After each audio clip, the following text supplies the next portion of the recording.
Olá, você que está assistindo esta aula, seja bem-vindo. Eu sou o professor Luiz Quitiano, sou mestre em Engenharia Mecânica, com especialização em Mecânica dos Fluidos e Engenharia Térmica. Nesta aula, falarei sobre o sistema de ignição dos motores de combustão interna alternativos, passando pelos ciclos Otto. Aqui você vai aprender a reconhecer os componentes dos sistemas de ignição convencionais. E o princípio de funcionamento dos elementos de ignição são essenciais para aprender como a faísca entra em ação no processo de combustão. E, finalmente, vamos ver como evoluíram estes sistemas. Comencemos.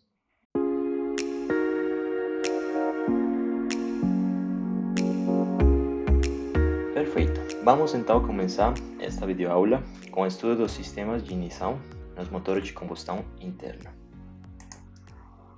A aula vai estar dividida em 4 partes. Primeiro, vamos ver o que é um sistema de ignição. Logo, vamos estudar os componentes de um sistema de ignição convencional. Assim, vamos estudar o princípio do funcionamento e, por último, na sequência, vamos finalizar com uma revisão da evolução das tecnologias do sistema de ignição. Bem, então, por que um sistema de ignição?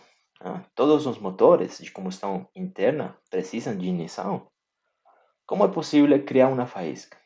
Então, aqui temos algumas dúvidas, algumas perguntas que a gente deve dar a solução, né? E, principalmente, aqui temos a representação do que é um sistema de ignição. Bem? Então, antes de entender este processo, vamos, em primeiro lugar, deixar clara a resposta destas perguntas. O sistema de ignição é essencial para a combustão e a formação do triângulo de fogo. Já está claro que não são todos os motores que necessitam dele. Os motores de ciclo diesel funcionam com autoignição, já que eles aumentam a pressão ao ar. A temperatura dentro da câmara de combustão é maior do que nos motores de ciclo diesel, de ciclo Otto. Mas, ao final, como as faíscas são geradas, a resposta é com a ajuda de um sistema eletromecânico através de um fluxo de eletricidade que provém na bateria do veículo. Bem? Então, o sistema de ignição de um veículo é o sistema responsável pelo fornecimento de uma centelha elétrica, também chamada faísca, para cada um dos cilindros, objetivando, com isso, a geração da combustão da mistura ar-combustível admitida. Bem? Esse processo acontece por vários componentes, os quais podem ser observados na figura: a bateria, o transformador, um contactor, um distribuidor e as velas. Então, praticamente, o sistema de ignição está composto segundo este esquema aqui, né? Temos a bateria, o transformador, né? Por quê? Porque a gente precisa de uma tensão diferente. Temos o contactor do brake, né? Quando a gente freia ou acelera o sistema, né? O distribuidor, que é aquele que vai nos indicando quando a faísca tem que saltar. E as velas, né? As velas de ignição são elementos responsáveis que iniciarem a queima da mistura de ar combustível admitida pelo motor. Elas são instaladas no cabeçote do motor, na parte superior da câmara de combustão, próximo às válvulas de admissão e de escapamento. Né? Então, podem variar essas posições do motor. Né?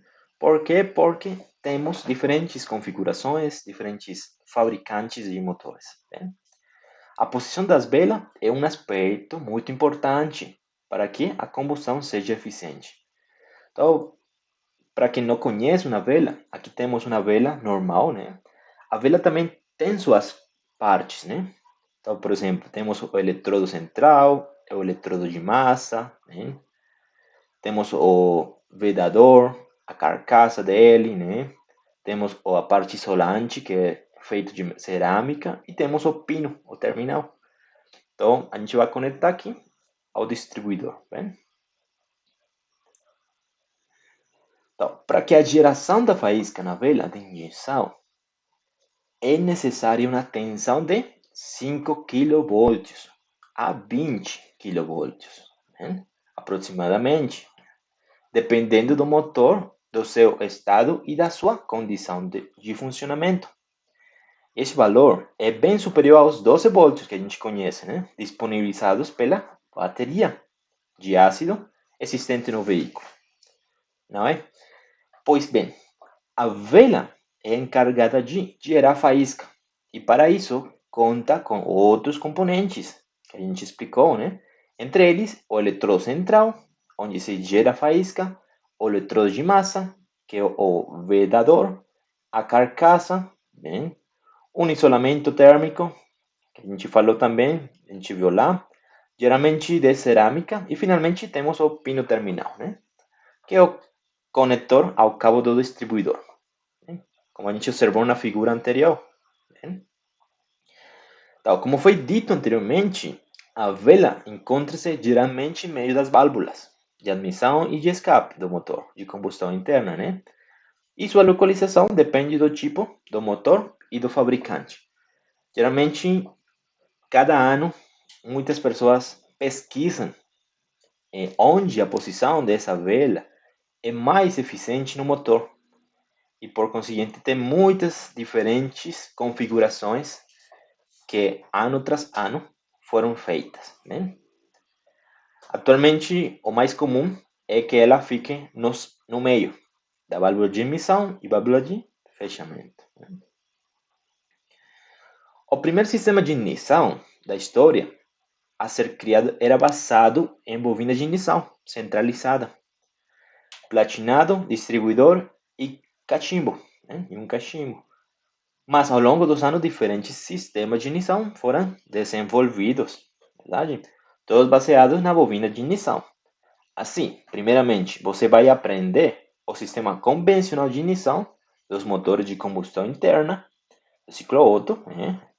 Mais adiante, vamos identificar as mudanças destes sistemas e como evoluíram as tecnologias que contamos hoje. Então, pense assim, na sequência a gente vai ver o sistema convencional, aquele que nasceu o ciclo Otto, bem? Que praticamente ele conta com a bateria, com a bobina centralizada, temos um condensador muito especial aqui, temos o acionador, o contato, verdade? Temos o distribuidor, hein? E esses distribuidores vão conectados então às velas, cada vela em um pistão, verdade? Então, pensa esses componentes, a gente vai analisar, vai conhecer cada um deles na sequência. Bem, agora vamos estudar o componente de um sistema de ignição, né? Nos componentes. Quando pensamos no sistema de ignição de um motor de combustão interna, devemos saber claramente quais são suas funções, verdade? E aí vem a pergunta: quais são os componentes que tornam a faísca possível? A gente já conheceu um importante, né? A vela. Mas quais outros componentes? Como eles são? Qual é a sua configuração? Então a gente vai ver na sequência. Um sistema de ignição deve ser capaz de realizar três funções distintas, igualmente importantes. Né? Temos a função transformadora, a função distribuidora e a função de avanço-atraso. Então vamos começar por a primeira, função transformadora. Então, o sistema deve ser apto a elevar a tensão disponível na bateria para valores de tensão necessária para a geração da faísca. Então, lembram? A bateria tem 12 volts só e a gente precisa quase 20 kV. Por conseguinte, a gente precisa de um transformador, né? E esse transformador é basicamente o que a gente conhece como bobina, né? Seguinte função, função distribuidora. Então, o sistema deve distribuir a faísca nos cilindros na ordem correta de ignição. Por exemplo, No motor de 4 tempos, com 4 cilindros em linha, a ordem de ignição deverá ser 1, sim, 3, 4 e 2. Ah, mas por que não acontece tudo ao mesmo tempo? Porque a gente já viu lá no processo de combustão que cada cilindro está defasado seu processo 90 graus, né? Então, entra em um deles acontece combustão, o outro está fazendo a missão, né? Mas se você coloca a faísca lá durante a missão, vai ter um problema muito grande, né? Perfeito. Então, função distribuidora. E função avanço-atraso. Então, o sistema deverá automaticamente liberar faísca no instante correto ao cilindro, né?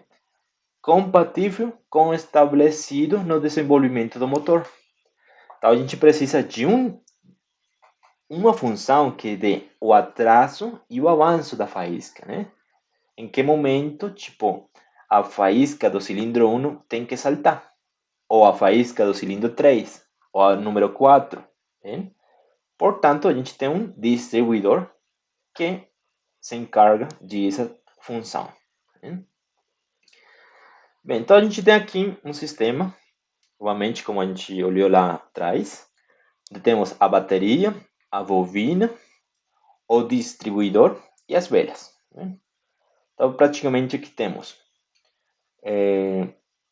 os componentes que formam o sistema de ignição, né? Convencional de um veículo, de um sistema muito usado no Brasil. Seus componentes, então, são a bateria, número 1 aqui, né? Temos a terra e o positivo. Temos as chaves de ignição, número 2, né? Geralmente está lá dentro, onde o motorista é que aciona essa chave. Temos a bobina de ignição, número 3, né? É um equipamento elétrico, né? Temos o condensador. Ah, mas onde está o condensador? Número 4, olha aqui embaixo. Tem sua função específica também, né? Temos a platinado, o platinado número 5 aqui, miren. E temos também, então, a vela de ignição, número 7, né? Aqui. Então, cada componente é muito importante.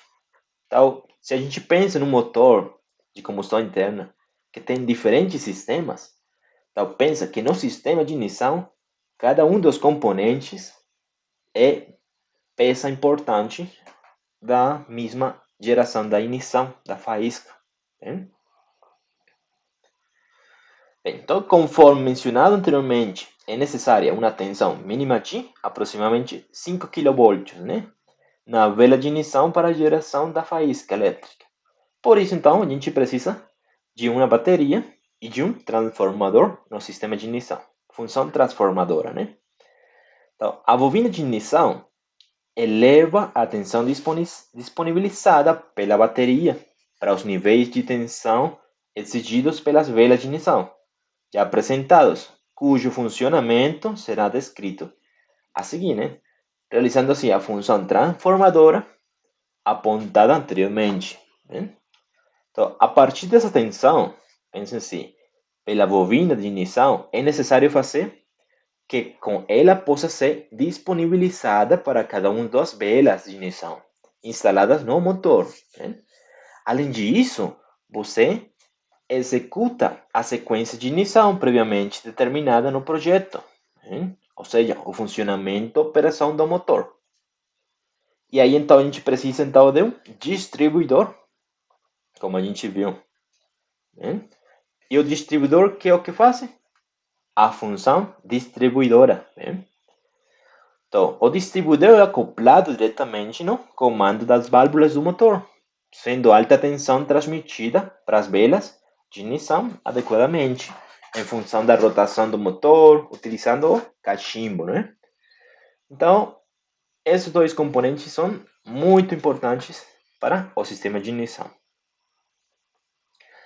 Na sequência, então, temos o platinado e as velas de ignição. Então, para que a faísca seja gerada somente nos instantes de interesse, né? Lembre-se, no instante do processo de combustão, quando o pistão está lá em cima, no ponto morto superior, e as válvulas estão fechadas, a gente precisa ele, né? Liberar uma faísca. Então, o platinado é o elemento responsável para chavear a alta tensão disponibilizada para a bobina de ignição a partir da rotação do motor. E é o quinto elemento do sistema de ignição, né? E finalmente, então, as encarregadas de gerar faísca em cada um dos cilindros do motor de combustão são as velas, né? Velas de ignição. Funcionam sobre severas condições nas câmaras de combustão, expostas a mudanças bruscas de pressão e temperatura, né? Por isso, elas também têm a função de dissipar o calor gerado pela combustão. Por quê? Porque a parte dos eletrodos, ela fica dentro da câmara de combustão. O que quer dizer que ela está, quando acontece a combustão, lembre-se, 400 graus Celsius lá dentro, explodindo, essa temperatura vai para a vela também, né? Por o que conhecemos como transferência por condução. Então a gente tem que ter também esse objetivo, né? Bem. Agora então chegou a hora de conhecer o princípio de funcionamento. E como é que o sistema de ignição funciona? Bem? Então, geralmente, se a gente faz um análise de energia, geralmente, temos primeiro o fornecimento e armazenamento da energia elétrica, né? Onde está representada a bateria que a gente tem lá. Depois vem produção de alta tensão. Então, depois de passar pela bobina, a gente tem uma alta tensão. Na sequência, vem a distribuição nas velas, né? No ritmo de ignição prescrito, ou seja, no momento exato da combustão, né? Em cada pistão. Depois a gente tem a formação da faísca na vela. E por último, a gente tem então a inflamação da mistura. Então temos outro processo de conversão de energia, verdade? De energia elétrica armazenada na nossa bateria até uma conversão de energia para gerar combustão, né? Então, tudo no motor se conserva, vai? Bem? Perfeito. Então, o princípio de funcionamento. Então, um sistema de ignição irá disponibilizar uma tensão elevada para as velas de ignição, em função da combinação de três fatores. Primeiro fator, uma alta tensão elétrica gerada pela bobina de ignição. Bem? Segundo fator, um chaveamento dessa alta tensão em função da rotação do motor, gerado pelo platinado. Terceiro fator, uma distribuição dessa alta tensão para as velas de ignição, satisfazendo a sequência de ignição do projeto do motor. Sempre presente isso, hein? Então, vamos começar então pelo dispositivo que gera alta tensão elétrica, que é basicamente uma bobina transformadora. Então, a bobina transformadora, ou também conhecida como bobina de ignição, é construída a partir de um núcleo ferromagnético, né?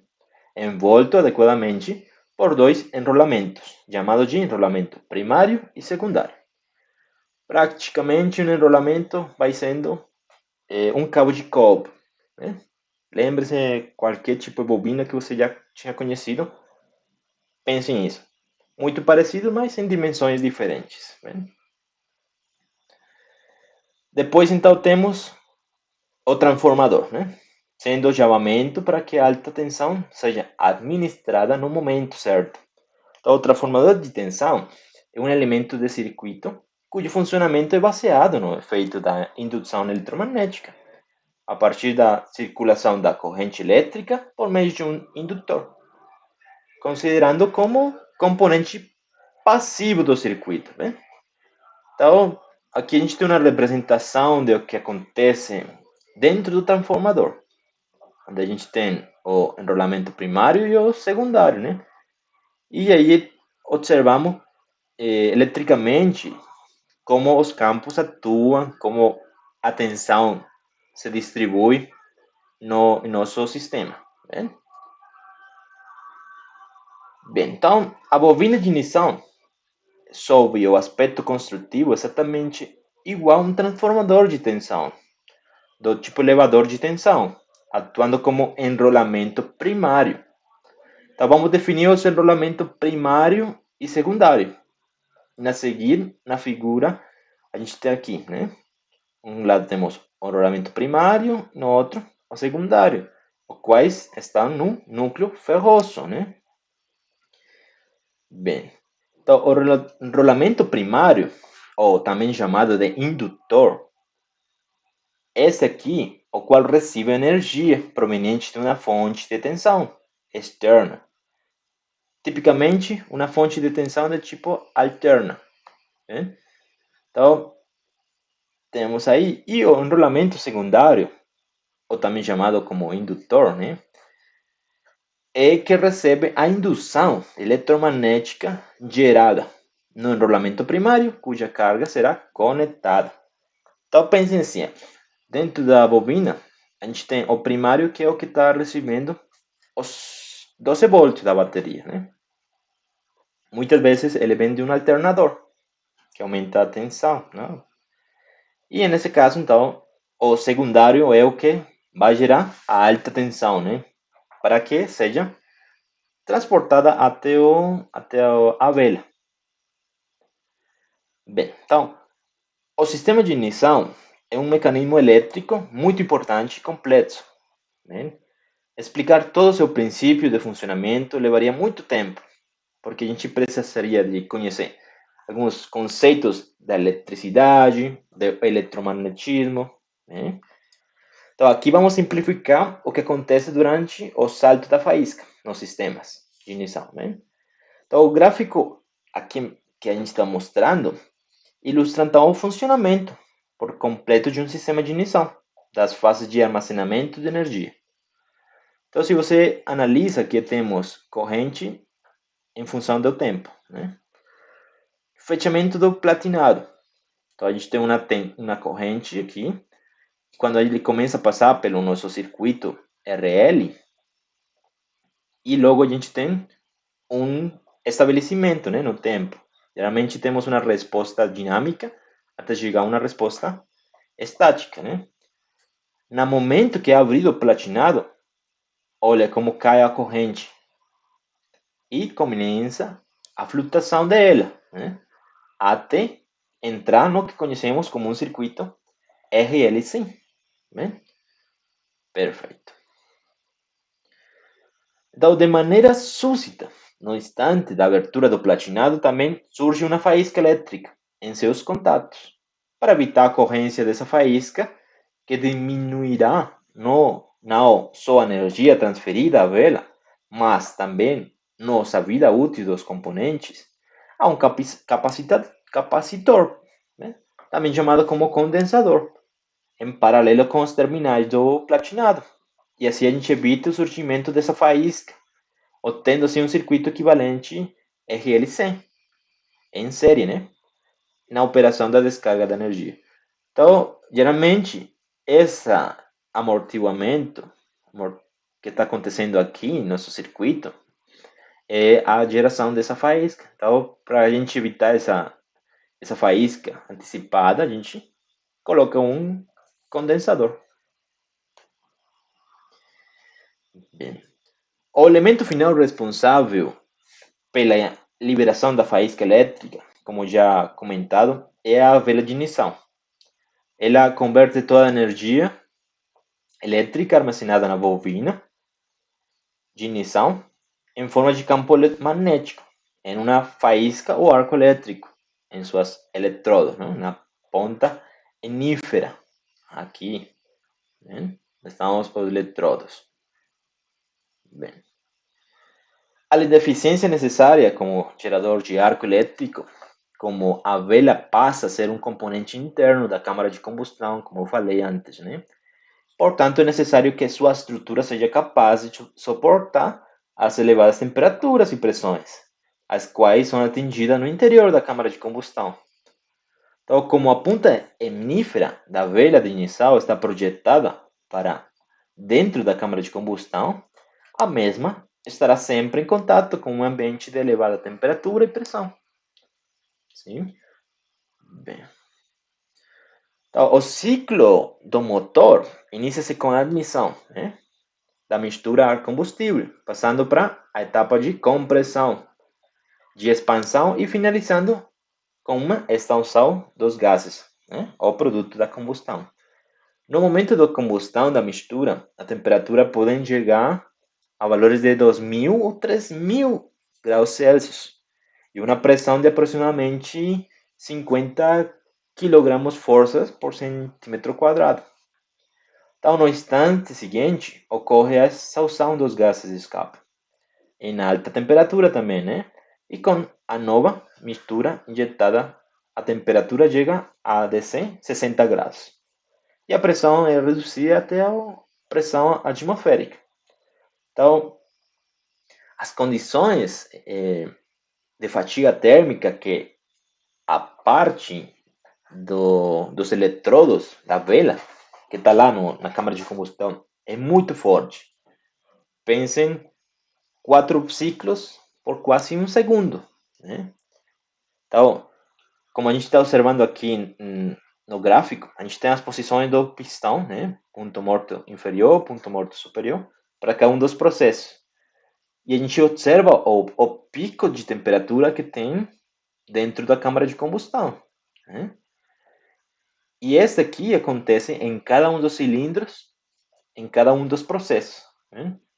Então imagine 2.000 RPM. Nossa, tem muitos ciclos de fatiga térmica. E nossa vela precisa suportar essas temperaturas, né? E essa pressão também. Bem, então, além das resistências, as elevadas pressões, temperaturas, vale lembrar que a vela de ignição, em particular a ponta enífera, né, também deve ser capaz de resistir vibrações mecânicas do motor. Então a gente não só tem altas temperaturas, como a gente está observando aqui, sino também vibrações mecânicas, né? E, portanto, condições extremas, geralmente. Então, outro fator que a gente tem que ter em mente sempre é que as velas estar em alta temperatura e alta pressão, elas vão sofrer algumas modificações, né? Vai ter alguns ataques químicos. Por quê? Porque a gente sabe que lá dentro da câmara de combustão a gente tem combustível, ar, né? E a composição do combustível pode ter alguns outros químicos ali, né? Então, o ataque químico provocado pelos gases de combustão, né, pela alta temperatura e a pressão do gás de combustão, e ainda as alterações bruscas de temperatura e pressão. A gente tem que ter em conta que geralmente geram formações de ferrosidades aqui em nossos eletrodos, fazendo que a faísca seja menos eficiente. A seguir, vemos exemplo de temperatura em cada componente, né, da câmara de combustão. Observe-se que a ponta da vela de ignição é a que apresenta mais alta temperatura. Então, por exemplo, a gente tem aqui a câmara de combustão, cabeçote do motor e parte do cilindro, 300 graus. Válvula de escapamento, 600 a 800. Assento da válvula de escapamento, 300 a 400. Válvula de ignição, 350 a 400. Parede dos cilindros, 100 a 120. Cabeça do pistão, 300 a 350. Saída do pistão, 130 a 300 graus. Vela ponta enífera, 800 graus. Assento da válvula, 150. Por que umas são mais altas e outras mais baixas? Porque possivelmente aqui, por exemplo, perto das paredes dos cilindros, a gente tem um sistema de rejeitação de calor, né? Que geralmente pode ser água circulando no outro lado da parede do cilindro, né? Óleo passando também, no caso dos pistões, que está o sistema de lubricação está injetando óleo. Então, por isso as variações. Mas no caso da vela, a gente não pode colocar nenhum sistema de resfriamento lá. Por quê? Porque é um sistema, primeiro, elétrico, e segundo, a gente precisa de uma combustão, geração de calor. Né? Então, como vimos anteriormente, as altas temperaturas podem ser a causa de danos às velas. Por isso, elas apresentam em sua construção uma distribuição dos elementos muito bem projetada, para evitar a troca frequente desta peça, né? Porque senão a gente tem que todos os dias comprar umas 4 velas novas. Então, quanto à vela de ignição, é apresentada em corte, como a gente está observando aqui na figura. Note-se que a existência de um corpo cerâmico, como função de realizar o isolamento de alta tensão que percorre o eletrodo. Né? Então, a cerâmica é um excelente isolante, né? Mas péssimo condutor do calor. De modo que o corpo da vela fica muito quente durante o seu ciclo de operação. Para que a ponta da vela mantenha uma temperatura adequada em cada aplicação, a troca e a disposição do calor com o corpo deverão ser adequadamente projetadas e direcionadas. Então, a gente tem aqui um diagrama dos valores das temperaturas dentro da vela, né? Por exemplo, geralmente aqui onde a gente tem o eletrodo, olha, 700, 800, 600, 500 graus, né? 300 graus, 250, 175, o que faz que essa temperatura seja mais alta aqui e aqui baixa, é o isolamento da cerâmica, né? Por as condições que a gente já falou. Bem. Então, quanto à eficiência básica das velas de ignição, é necessário que essas sejam consideradas 2 pontos de vista. Né? Primeiro ponto de vista, eficiência, né? Como ferramenta de ignição. Confiabilidade, em vista de que se trata de um componente da câmara de combustão. Outro parâmetro importante é a velocidade do veículo. Geralmente, motores de alto desempenho geram muito mais calor, do modo que necessitam de velas mais frias para que não ocorra queima involuntária da mistura ar-combustível no cilindro, em função do calor existente no eletrodo, corpo da vela, internamente na faísca elétrica, liberada pelo sistema de ignição. Né? Perfeito. A gente está aqui em um sistema mais moderno, né? Podemos falar assim, mas com mínimos componentes: bateria, contato, nosso sistema eletrônico, né? Nosso distribuidor e as velas, né? Este sistema eletrônico vai indicando por meio de sensores em que momento está chegando o momento de ser liberada a faísca em cada um dos pistões. Bem, então, por consequência, a vela de ignição também deverá resistir a inúmeros de problemas de correntes da sujeira. Sim? Finalizando, o eletrodo deve, além de resistir a mais de 1000 centelhas por minuto, ser capaz de suportar a temperatura e a erosão pelo gás da combustão. Então, a temperatura da ponta da vela durante o funcionamento do motor é um fator determinante, né, para nosso sistema. Bem, um ciclo completo de um motor, 4 tempos, ciclo Otto, né, é formado pela admissão, a mistura do ar combustível, pela compressão dessa mistura, pela expansão, provocando a queima dos mesmos gases e pela expulsão dos gases. Né? Então, o motor de 4 tempos, para cada volta do eixo do comando de válvula, cujo sistema de ignição está acoplado, tens 2 voltas do virabreque do motor, né? Sendo assim o período em segundos, a partir de uma rotação de motor do eixo do distribuidor do sistema de ignição. Poderá ser obtido pela relação admitida e comprimida, né? Finalmente, pela expulsão dos gases resultantes da queima da mistura. Então, acoplado ao eixo do distribuidor, existe um ressalto que realiza a abertura do fechamento do platinado em função da rotação do motor. Tradicionalmente, o número de ressaltos é igual ao número de cilindros existentes no motor. Então, uma forma de calcular o tempo de ignição em cada um dos pistões é através de análise do sistema, como a gente fez anteriormente, né? E a gente tem algumas equações que permitem calcular esse tempo, né? Tempo do eixo ou tempo de acionamento, né? Dependendo de alguns fatores que a gente descreveu. Avanço ou atraso no momento de ignição. Então, nos estudos dos motores de ignição com faísca, verificou-se que existe um retardamento químico no processo de combustão da mistura ar-combustível. Portanto, exigindo, assim, que a liberação da faísca pelo sistema de ignição ocorra antecipadamente à chegada do pistão, finalizando a etapa de compressão lá no ponto morto superior.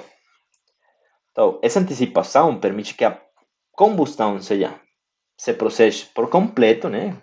Seja queimada tudo completamente, fazendo com que se atinja a máxima pressão no cilindro no instante em que o pistão inicia a terceira etapa do ciclo, né? Que no nosso caso é a expansão. Então, a gente tem um avanço e um atraso, né? E, portanto, a gente precisa calcular em que momento especificamente a gente precisa liberar a faísca, né? A liberação da emissão, um breve instante antes do que o pistão atinge o ponto morto superior, provoca a realização de um trabalho negativo. Por quê? Porque se gera uma detonação de nossa mistura, né? E essa detonação gera um trabalho negativo mientras o pistão está fazendo a compressão dessa mesma mistura, né? Depois disso, então, aí se vem o trabalho positivo. Por quê? Porque é a expansão, né? A expansão, ou seja, o pistão descendo para o ponto morto inferior. Então, se o sistema de ignição libera a faísca de forma muito atrasada em relação ao ponto ideal, provocará um trabalho positivo muito pequeno. Em contrapartida, se o sistema de ignição se antecipar e libera a faísca precipitadamente, além de causar um trabalho negativo grande, pode provocar um efeito no interior da câmara de combustão, conhecido como a detonação, né? E, além disso, causar fadiga mecânica nos componentes, né? Na manivela e nos demais componentes. Bem, então agora vamos ver um sistema de ignição como evoluiu, né? Até chegar àquele que é comumente encontrado em nossos carros, né? Perfeito. Então, sistema de ignição transitora com platinado. Então, o primeiro sistema que a gente encontrou lá no começo do motor de ciclo Otto foi o sistema de ignição transitorizada com platinado, que é a primeira evolução no sistema de ignição automativa, né? No caso dos carros. O transitor foi empregado para que as mudanças na bobina de ignição pudessem ser realizadas, a fim de proporcionar um maior valor na corrente para a geração da faísca em altas rotações. Então, anteriormente era muito difícil que isso acontecesse em altas rotações. Portanto, a gente não conseguia colocar um motor Otto lá num carro, né? Tem quase 4.000 RPM, né? No máximo. Na sequência, então, esses sistemas evoluíram então para o que a gente conhece como sistemas de ignição transitorizada sem platinado. Então, basicamente, a mesma estrutura anterior, mas sem a utilização do platinado. Como a eliminação do platinado, em definitivo, torna-se necessária a introdução de um elemento sensor, capaz de realizar o comando do transistor a partir da rotação do eixo do comando das válvulas. Estou acoplando no distribuidor de ignição em substituição ao platinado, ao eixo dos ressaltos, né? Então, como a gente viu anteriormente, a gente precisava de um platinado, né? Que era o que indicava, pode ir, não pode ir, né? No caso da geração da faísca. Quando evoluiu, foi tirado o platinado e foi conectado elementos sensores. Um elemento que está medindo lá as rotações do eixo do comando de válvulas, né? O qual vai indicando que tantas rotações precisa ser liberada uma faísca lá no nosso motor, né? No aquele pistão específico. E esses sistemas viraram um pouco mais eletrônicos, né? Então já começa essa mistura dos meus carros sendo eletromecânicos, né? Então aqui começou também uma mudança muito importante nos sistemas de ignição. Bem, temos os dois distribuidores, né? Com sensor e com platinado. Então a gente vê a diferença, né?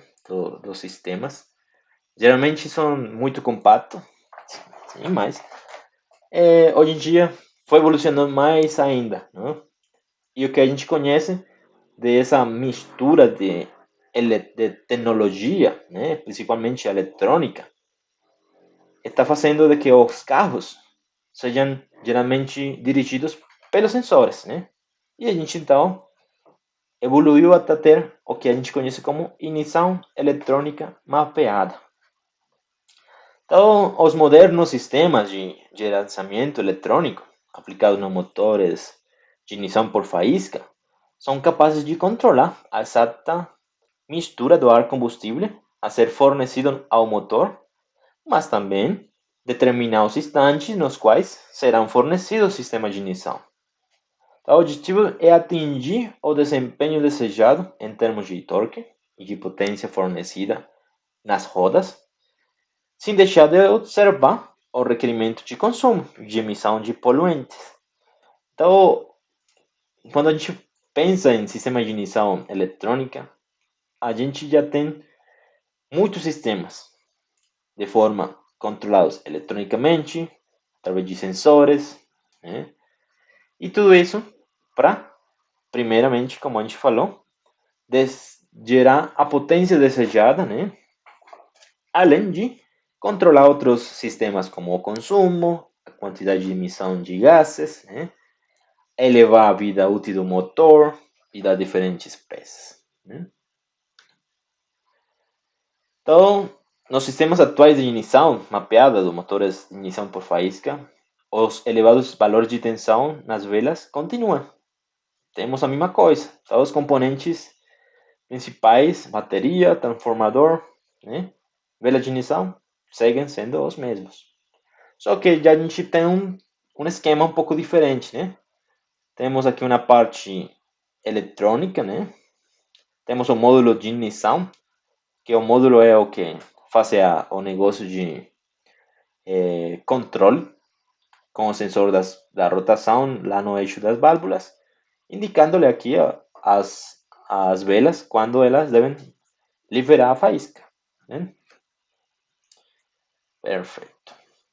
Então, já a gente começou a entrar um pouco na parte eletrônica, né? Portanto, a gente precisa saber quais são esses sensores aplicados aos motores de combustão interna, tipo alternativo, né? Que a gente está estudando. Então, como o avanço do sistema de ignição eletrônica, cada vez mais os motores dos automóveis necessitam ser equipados com sensores, né? Para a medição das variáveis. Então, a gente tem aí na imagem, né? Temos diferentes sensores, né?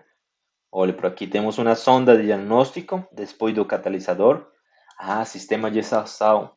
A gente vai ver então por que acontece isso. Temos aqui uma sonda de controle antes do catalisador. Também. E tudo vai aqui a unidade de comando, né? Por aqui temos um fornecimento de combustível. O injetor. Hoje em dia os motores são acionados com injeção, né? E temos nossa vela, né? Sensores de rotação e fase do motor. Então, a unidade de comando do motor necessita de saber em que posição se encontram os pistões em cada instante, ou qual a velocidade de rotação do motor. Portanto, existem dois sensores, né? O sensor de rotação e o sensor de fase. Sensor de rotação é de extrema importância para o sistema de ignição, pois tem a função de medir o sinal de rotação do motor e fornecer a unidade do comando, sincronizando o motor, indicando lá as velas quando eles devem liberar faísca. Né? Sensor de fase é um componente que está instalado no cabeçote do motor e tem como função identificar o momento correto de início da ordem de ignição. Né? Então, esse é o que diferencia as fases de cada um dos cilindros, como a gente falou anteriormente. Né? O sensor de pressão e sensor de temperatura do coletor de emissão, muito importante para que o processo aconteça diretamente, né? Então, o sensor de pressão absoluta e de temperatura do coletor de emissão disponibiliza informações simultâneas de pressão, temperatura do ar emitido para a unidade de comando. Então, temos lá na mistura de sinais, né, de todos os sistemas, entradas, saídas, né, e o que está acontecendo dentro das partes mecânicas também, né? A gente tem aqui uma representação dos cada uma das partes, né? A gente já viu os componentes que temos dentro de um sistema de combustão interna e mostra também as posições delas em cada um dos tempos. Olha aqui, então temos o primeiro tempo, como o sistema está configurado. Nesse caso, a válvula de emissão está aberta e temos aqui um ar, né, sendo admitido. Depois temos o segundo tempo, onde a válvula fechou, o pistão começa a subir de novo, fazendo a compressão, né? Quando chega lá no terceiro tempo, a gente já teve o salto da faísca, né, gerando uma expansão, ou seja, gerando um trabalho útil, né? E por último, o pistão volve a subir lá em cima, mas com a válvula de escapamento aberta para tirar os gases dentro da câmara de combustão. Né? Outro sensor é o sensor de posição de borboleta. Então, o corpo de borboleta é um componente do sistema de ignição eletrônica que realiza controle de fluxo de ar que flui em direção ao coletor de emissão. Então, para realizar a realização da combustão interna justamente com combustível. Então, essa mistura ar-combustível é controlada de maneira externamente e precisa pelo sistema um sensor, né? Então, praticamente um sensor que mide a vazão, né? Vazão de ar dentro de nosso motor. Sensor de caudal de ar. Então, a medição direta do caudal de ar foi desde o início do uso do sistema de ignição de motores de ignição, comandada e usada para o cálculo de caudal de gasolina, né? É outro sistema importante. E por último temos o sensor de temperatura. É necessário medir a temperatura em vários locais do motor, tais como o líquido de arrefecimento, no ar de admissão, e para isso, então, geralmente são usados termistores, então, termômetros de resistência. A gente tem vários deles no nosso veículo, né? Um dos mais importantes é aquele que está lá no radiador, né? Que a gente indica a temperatura do nosso fluido de resfriamento e do nosso sistema, né? Porque a gente precisa ter o carro sempre em 90 graus Celsius. Não pode aumentar, principalmente, e não pode ficar embaixo dessa temperatura, né? Para que, principalmente, o sistema de lubrificação e demais componentes funcionem adequadamente, né? Assim, então, damos terminado o estudo do sistema de ignição e motores de combustão interna. Aqui temos algumas referências que foram usadas para este material, principalmente o livro de Brunetti, Motor de Combustão Interna, volume 1. Allí você vai encontrar dois capítulos muito importantes para você fazer aprofundamento do tema e de alguns conhecimentos técnicos que o livro traz para você conhecer. Muito obrigado. Chegamos ao final desta aula. Espero que você tenha reconhecido o sistema de ignição dos motores de combustão interna com ciclo Otto. seu funcionamento e, principalmente, a importância deles nos motores. Mas se não ficou claro ou você ainda tem algumas dúvidas, assista a videoaula quantas vezes quiser. Você também tem outros materiais disponíveis, como o e-book ou textos complementares, que ajudarão a resolver o questionário e aprofundar no assunto. Espero que a aula tenha sido produtiva para você e lembre-se sempre de aproveitar os materiais disponíveis. Agradeço por você ter assistido toda a aula e desejo a você bons estudos. Até a próxima.